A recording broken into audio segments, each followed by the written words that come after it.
Pinaplansya na ng DSWD ang pilot test para sa Unified Persons with Disability o PWD ID sa Hulyo. Layunin nitong sukpuin na ang paggamit ng pekeng ID para makadiskwento. Nasa frontline ng balitang yan, si Laila Pangilinan.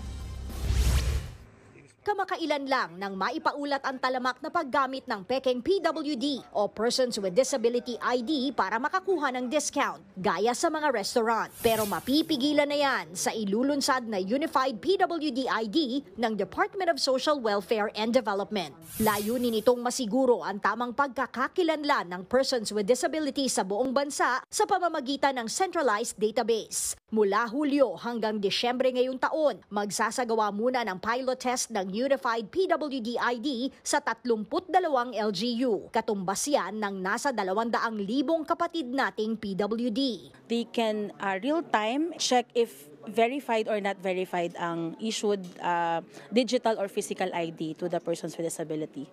Ayon sa Bureau of Internal Revenue, umabot sa 88.2 billion pesos ang hindi nakolektang buwis dahil sa mga pekeng PWD ID noong 2023. Yan yung napag-usapan doon sa Senate hearing na lumabas na dahil dito sa paglaganap ng mga fake PWD IDs.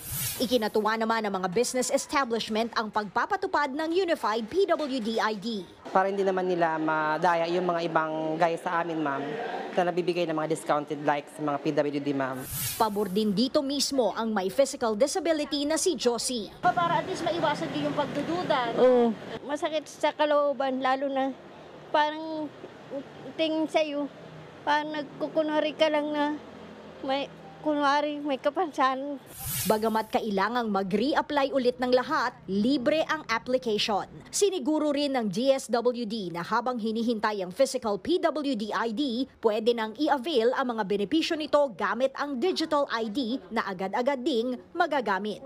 While the applicant is waiting for the physical ID, he or she can already use the digital ID issued generated through that system. So there will be no hampering of services. Nagbabalita mula sa Frontline, Laila Pangilinan, News 5.